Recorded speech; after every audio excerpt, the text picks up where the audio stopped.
Oke, kita kembali lagi ke laptop si Otik. Atau laptopnya gitu kan. Kedasar Bugun, insya Allah kita mau belajar bahasa Turki. Ya, di sini sudah ada rekan saya Pak Aris yang akan menjadi teman saya dalam berdialog menggunakan bahasa Turki sehari-hari. Dubes Wakanda sama Jadi tema untuk hari ini kita akan belajar tentang nama-nama pengucapan selamat pagi, selamat siang, dan selamat sore di dalam bahasa Turki. Oke, pertama kita ucapkan selamat pagi. Selamat pagi biasanya orang Turki mengucapkan ada beberapa hal. Yang pertama, kalau bahasa Turki secara formal itu biasa mereka mengungkapkan dengan ungkapkan hayırlı sabahlar. Akan tetapi bisa juga kita mengucapkan iyi sabahlar, atau ya yang paling ini sih pakai hayırlı sabahlar. Hayırlı sabahlar itu diucapkan dari jam 5 pagi sampai jam 12 siang. Dari jam 12 kemudian kita mengucapkan iyi günler. Kemudian habis itu selamat sore dari jam 6 sore start sampai jam 12 kita mengucapkan iyi akşamlar. Oke, jadi kita ucapkan pronunciation-nya harus benar ya. Oke, mungkin ada pertanyaan dari pemirsa. Naon pertanyaan Cok? Jancu. bahasa slangnya gimana?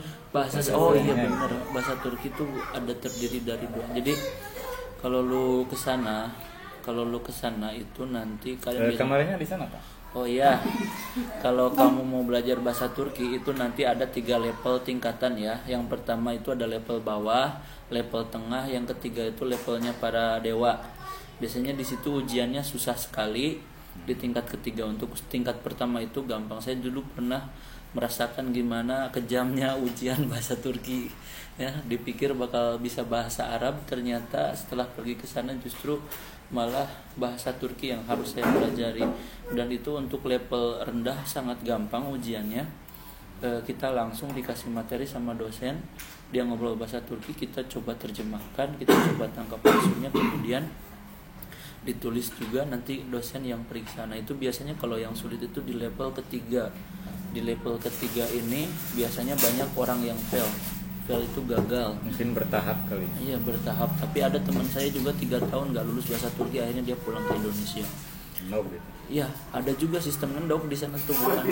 Ada, serius ada juga sistem sistem ngendok, bener nggak bohong gitu. Jadi ada temen ada juga ada juga kayak gitu. Jadi saya pikir dulu kalau bahasa Turki lulus itu akan lebih mudah kuliah. Ternyata setelah masuk dunia perkampusan tuh lebih stres, lebih gelo, lebih blank gitu kan. Ternyata bahasa Turki akademik sama bahasa Turki yang dipelajari di kursus itu levelnya sangat rendah sekali. Meskipun kita dikatakan sudah lulus gitu kan dari itu, tapi ada temen juga yang sampai 3 tahun gak lulus bahasa Turki, akhirnya dia pulang kampung ke Indonesia. Gak tahu sekarang jadi apa ya. Tapi mungkin memang susah kali ya kalau belajar Turki. Sebenarnya relatif, tergantung. Kalau misalkan niatnya bener mau belajar ya bisa. Kalau misalkan niatnya cuma main-main. Kalau dulu kan karena sering nonton film berbahasa Turki jadi sudah terbiasa. Sebenarnya gampang, enak-enak saja kalau udah bisa mah. Udah ya sarwa juga ngomong bahasa Sunda, Cok. Gitu. Mungkin ada tahapannya atau gimana cara belajar yang lebih gampang untuk gitu. Menguasai bahasa dengan cepat itu ada beberapa metode, tapi kalau metode yang saya praktikan itu sangat simpel sekali ya. Saya cuma membeli sebuah kaca, tahu kaca mirror, beli kaca. Kemudian itu biasanya tiap hari saya latihan 15 menit depan kaca, ngobrol pakai bahasa yang saya pelajari, entah itu bahasa Rusia, entah itu bahasa Inggris ataupun bahasa Turki. Kenapa itu harus kaca gitu? Karena di situ ngaca, jadi bakal tahu gitu lacking pronunciation tuh di mana, bakal ketahuan gitu kalau ngomong di depan kaca itu. Terus di situ juga melatih confident juga. Ada biasanya kan orang grogi ya kalau berhadapan langsung sama orang asing, tahu-tahu bahasa yang udah dipelajari teh ambiar semua. Nah ini kalau kita sudah kalau kita terbiasa latihan depan mirror lewat kaca itu akan lebih membangun confidence yang sangat tinggi gitu. Kemudian ketika kita berhadapan secara langsung dengan native speaker, kita nggak ada takut salah lagi. Dan intinya ketika belajar bahasa itu nggak boleh takut salah ya. Yang penting kalau menurut saya itu bahasa itu kita bisa ngobrol satu sama lain, kemudian bisa mengerti satu sama lain.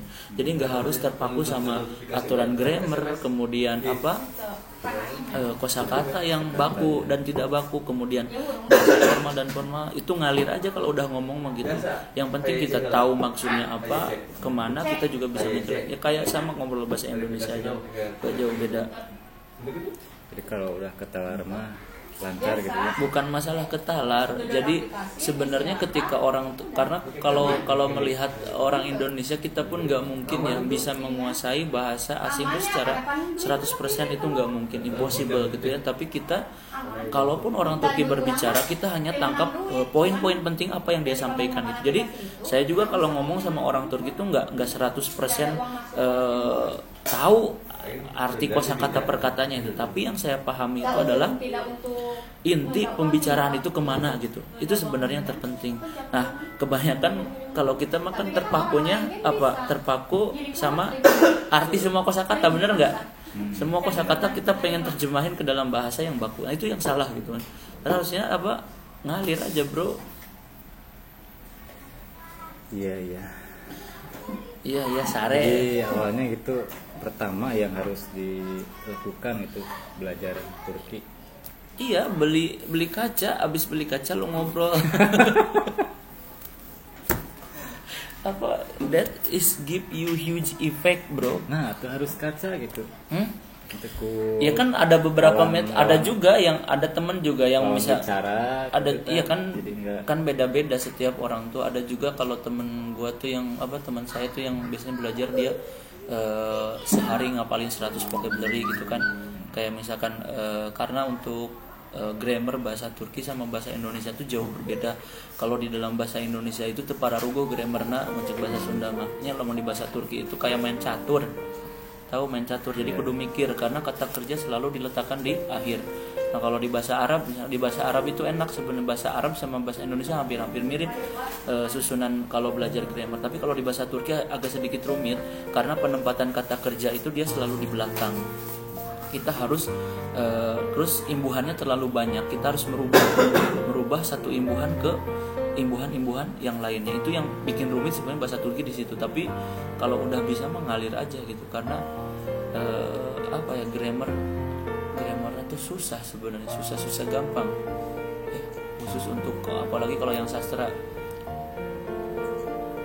Tapi bisa dipelajari, sama kayak belajar komputer ngulik.